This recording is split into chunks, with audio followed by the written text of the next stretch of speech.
Good morning. This is Dominic with TheBackVlog, and recently, like a week or two ago, I finished a birthday present that I had received, which if you saw my January 2025 acquisition video,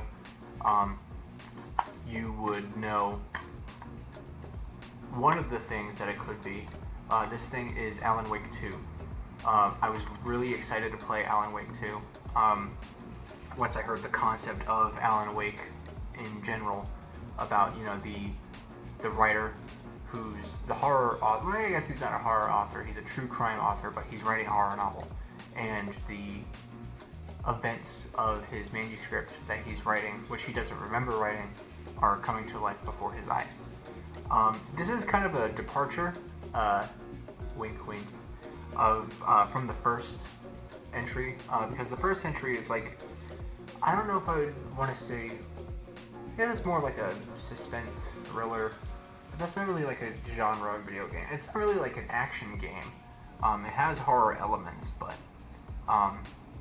this one is like a straight up survival horror. You have fights that are optional. You have inventory management.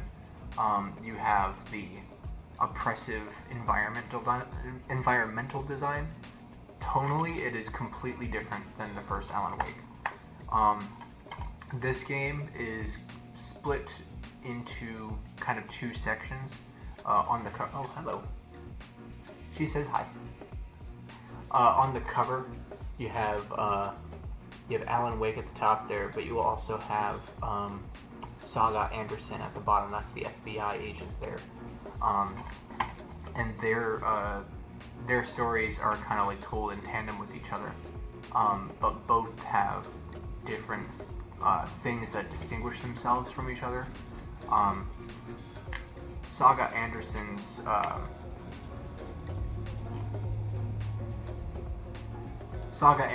thing, because she's an FBI agent, is that her mind place. Alan Wake and Saga Anderson both have this place called the Mind Place, where they kind of like picture something to like help them figure stuff out. But her mind place is like the core of it is like an FBI case board, and it's with like the push pins with the strings like connecting everything, kind of like how Charlie Kelly in Always Sunny in Philadelphia does with the Pepe Sylvia. But in contrast to that, Alan Wake's is like it's a plot board, where he kind of like lays ideas out, because he's a writer. When you change the idea of a specific scene, or you change the plot point of a specific scene, it actually changes the environment right before your eyes. So you're kind of using Alan Wake's plot board as like a puzzle solving mechanic as well, which is really interesting. Saga Anderson's section is kind of like LA Noire if it was a horror game, and Alan Wake is kind of like, it's a puzzle game, where you have to like traverse a maze and select the right things to make a clear path for yourself. Yeah, so the environmental design specifically, Saga's environmental design is it is very impressive, because a lot of it takes place in a forest, and it's very easy to get lost in there. It's very tense, and there's not a lot of light to hide in. But what I want to showcase is Alan Wake's sections, especially when you're in the city of New York and like the subways of New York. The environmental design is really, really neat. It's kind of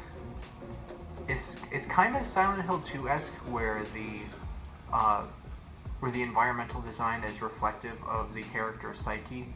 In this game, however, it is more overt and on the nose. It's not really trying to hide itself. It's kind of more like a pulpy version of Silent Hill 2, whereas Silent Hill 2 is a lot more subtle in its environmental design. But I don't think there's anything wrong with that. It's not trying to be Silent Hill 2, it's trying to be Alan Wake 2. And I still think it's really neat. The DLCs of this game, the Night Springs and the Lake House, for one, the way that they're incorporated into the main plot of the game, the way that they're interweaved, I think what Remedy did was it's very smooth, the way they did it. I was expecting that once I would finish the game, I would like go and play the DLCs then, but they are kind of like they're kind of like interspersed smoothly throughout the game. Like for the Night Springs DLC, it's essentially like you're playing episodes of the television show Night Springs, the in-universe version of Twilight Zone. And the way that Remedy incorporates it is that you find a television through, like in the middle of your main game, and if you interact with it, you can choose to enter the episode, which I did. And then the Lake House DLC, which takes place in between the Control AWE DLC and Alan Wake 2, you're playing as an FBC agent, and this same FBC agent is actually part of the main story. So when you're playing as Saga and you go to ask the FBC agent, I don't remember her first name. Her last name is Estevez, Agent Estevez. She'll like tell you the story of what happened and how she got there, and then it'll kind of like drop you in the middle of the Lake House DLC. So obviously, even though it is a side story, it feels like it's part of the main story because of the way it's integrated into it. And let me tell you, that Lake House DLC was probably the scariest the game ever got. I guess, I don't know, I gotta think of like, trying to think of other like incredibly scary moments, but I don't know, the monster design of the ones that are like made out of paint, that really got me. And the sound design, the sound design in this game overall is incredible, but in the Lake House specifically, like even when there's nothing around you, the soundscape that Remedy creates is so oppressive and unnerving. You never feel like you're safe, you're always on edge. It seems like they incorporate monster sounds into the soundscape even though there are no monsters around. Yeah, this was a lights out headphones game, so that sound design really hit different when you could hear every iota of it. It was crazy. You know, there were points in the DLC where it'll literally change the layout of the building that you're in, because it is an FBC building. It's not the HQ, but it is a second building somewhere else in the country.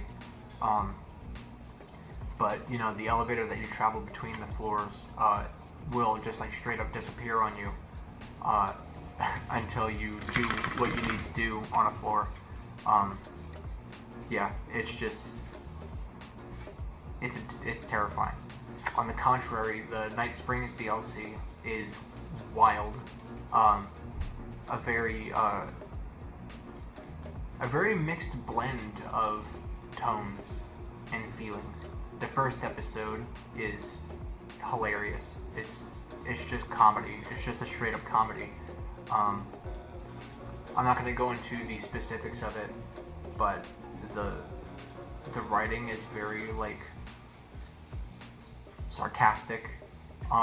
They give you tons of ammo. Actually, in all of the Lake House or all of the Night Springs DLC episodes, they give you tons of ammo. But like they're giving you tons of ammo to deliberately turn the game from a survival horror into like an arcade shooter. The second episode of Night Springs, it's a little bit scarier, but the premise of it is absurd, that like to the point where you want to laugh, but the way that they do it is terrifying. So it's funny and scary at the same time. And we have We have a cameo from, well, actually in episode 2 and 3 we have a cameo from a previous Remedy game, but I'm not gonna spoil that. You can find that out for yourself. And episode 3 is probably the craziest one out of all of them, because it's like a multi-dimensional story. So you're going into like different dimensions and stuff, but the art style changes with each dimension that you go to,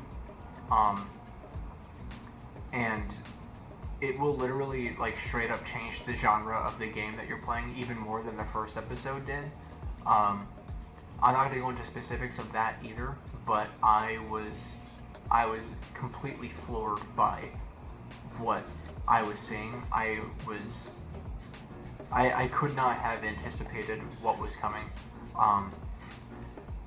If Remedy made a whole game of that, where it's just, you know, the game is changing constantly, literally the game is changing, I would have loved that. One other thing that I want to talk about with Alan Wake is the soundtrack of the games, because, you know, the lyrical content of the games kind of, like the songs at the end of each chapter directly correlate with the events of the game at that moment, and it's really interesting the way they do that. And I think a lot of that music, if not all of that music, was original for the game. The Old Gods of Asgard fucking shreds. They're so good. The chapter of the Alan Wake section where it's basically like you're walking through a music video was one of the wildest things I've ever seen in a video game. And the way they incorporate the live action and the video game graphics of it is really uncanny. The Poe song that plays at the end of the Alan Wake sections gets stuck in my head very frequently. I really like that song, and I really need to listen to Poe. I've been familiar with her music for years because she is the sister of Mark Z. Danielewski, who wrote House of Leaves, which is my favorite book of all time. And I know that she has like a companion album to go with the book, which I think I've only ever listened to like once or something. I can't recall any of it, but her song in Alan Wake it's really cool and it's really catchy. Like the way that song was produced made such an interesting sound. There is a New Game Plus in it, and you get the true ending after the New Game Plus. I didn't do that. Maybe I will at some point.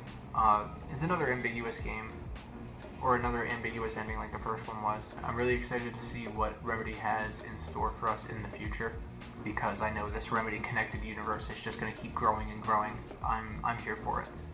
So, here's to Control 2. Here's to Alan Wake 3. Here's to the re-release of Quantum Break, so I can play it on PlayStation. And I guess I can play it on PC too, but I don't really like sitting on my computer. And here's to the Max Payne remake, even though I don't think that really is connected to the Remedy universe. I don't think Quantum Break is either. I guess referentially, but that's about it. But yeah, Alan Wake 2 is really good, and I recommend it, as well as the rest of Remedy's games that I've played. I can't recommend the ones I haven't played because I haven't played them. But yeah, have a wonderful day.